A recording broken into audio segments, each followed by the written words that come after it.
যারা আত্মীয়তার বন্ধন ছিন্ন করেন তাদের জন্য আজকের এই ভিডিওটি। ভালো লাগলে একটি লাইক, এটি কমেন্ট করে যাবেন, এটি শেয়ার করে অন্যকে দেখার সুযোগ করে দিবেন। আল্লাহ রাব্বুল আলামিন বলেন, এই জমিনে যারা বিপর্যয় সৃষ্টি করবে তাদের প্রতি আমার লানত।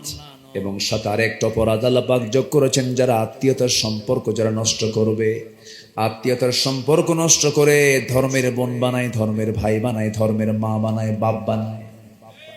এগুলো আছে কিনা এলাকায় জানি না, কথা বলবো, কোনো সমস্যা নাই তো?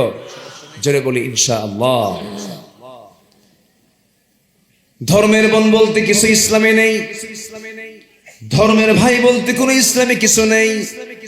ধর্মের বোন বা মাঝে মাঝে বউ হয়ে যায়, হয় না? বউ হয়ে যায়, তাহলে এটা বোন কেমনে হলো?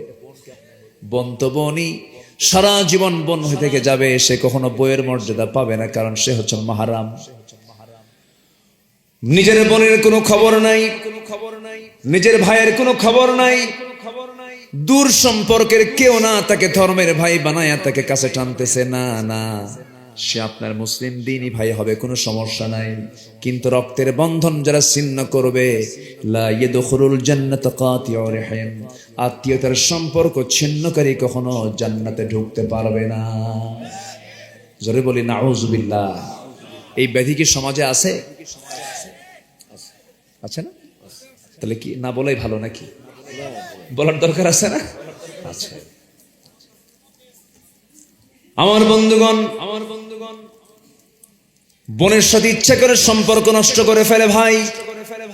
এই জন্য নষ্ট করে, কারণ বোন যদি সম্পত্তি নিয়ে চলে যায় তাহলে আমার আবাদ কমে যাবে। বোনের সঙ্গে ইচ্ছা করে সম্পর্ক রাখে না, রূঢ় আচরণ করে। বাপ মরে গেছে এক যুগ, বোনের জায়গার উপরে ধান লাগায় সেই ধান আবাদ করে খায়, ওই টাকা দিয়ে হজে যায়। এমন ভাই বুঝি যশোর জেলায় নাই? আপনি কেন তা করবেন? এটা সূরা নিসা পড়বেন, সূরা নিসার 6 থেকে 12 নম্বর আয়াত পর্যন্ত আল্লাহ রাব্বুল আলামিন মিরাসের উপরে বিস্তারিত কথা বলে দিয়েছেন।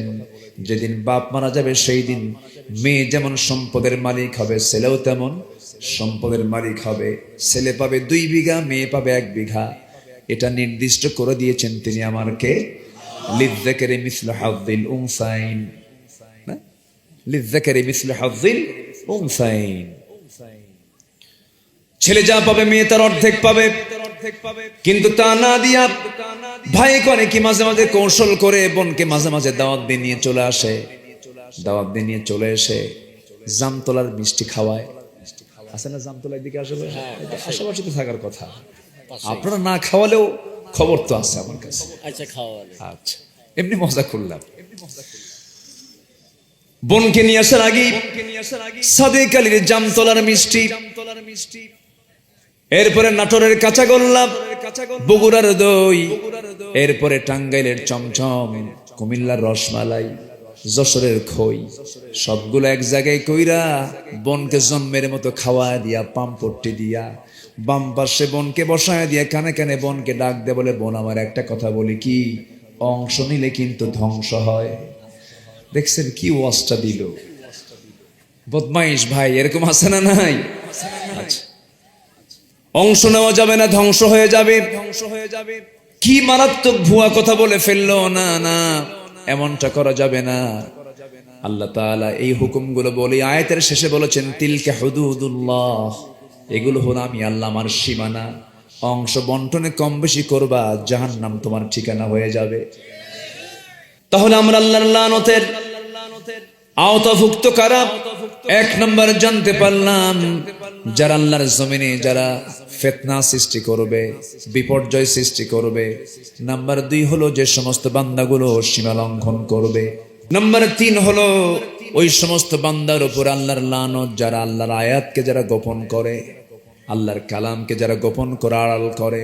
আল্লাহ রাব্বুল আলামিন সুন্দর করে বলছেন, ইন্নাল্লাযীনা ইয়াকতুমুনা মা আনজালনা মিনাল বায়িনাতি ওয়াল হুদা মিন বা'দি মা বায়্যানাহু লিন-নাসি ফিল কিতাব উলাইকা ইয়ালআনুহুমুল্লাহ ওয়া ইয়ালআনুহুমুল লাঈনুন। জোরে বলুন আল্লাহু আকবার। আমি যে আয়াতগুলো বলতেছি মনে হয় কষ্ট পাচ্ছেন নাকি? এই 16 বছর তো আয়াত ছাড়া বহু বক্তা ওয়াজও করছে, কোন আয়াত লাগে নাই। এরকম বক্তাও কিন্তু এই 16 বছর তৈরি হয়েছে কিছু। ডিজে গান গাইছে, ডিজে গান। ভারত কি বলে, নারায়ণগঞ্জের শামীম ওসমান যদি কোন আলোচকের যদি ভক্ত হয় তাহলে ওই আলোচক কেমন হতে পারে বুঝতেছেন? নারায়ণগঞ্জের শামীম ওসমান এসে বলতেছে, হুজুর আমি আপনার জিকিরের খুব ভক্ত, ওয়াজেন না। আপনি যখন জিকির করেন তখন আমি হেরে যাই, আমি নাচতে থাকি, আমি অস্থির হয়ে যাই। তো আপনি আমার নারায়ণগঞ্জে এসেছেন, আমি আপনাকে সাধুবাদ জানাচ্ছি, আপনাকে ওয়েলকাম জানাচ্ছি।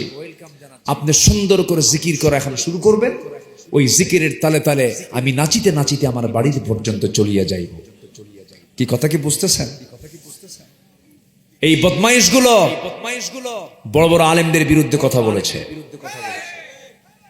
আল্লামা সৈয়দ কামাল উদ্দিন জাফরির মতো একজন বর্ষিয়ান বিশ্বনন্দিত আলেমে দ্বীনকে নিয়ে বাজে কথা বলেছে এই বেয়াদব। এদের ব্যাপারে সজাগ থাকতে হবে, শ্রোতাকে সতর্ক থাকতে হবে। যখন আলোচনা শুনতে আসবেন, আলোচক তার আলোচনার মধ্যে কয়টা আয়াত কয় আর কয়টা হাদিস কয়, একটু গুনবেন একটা একটা করে।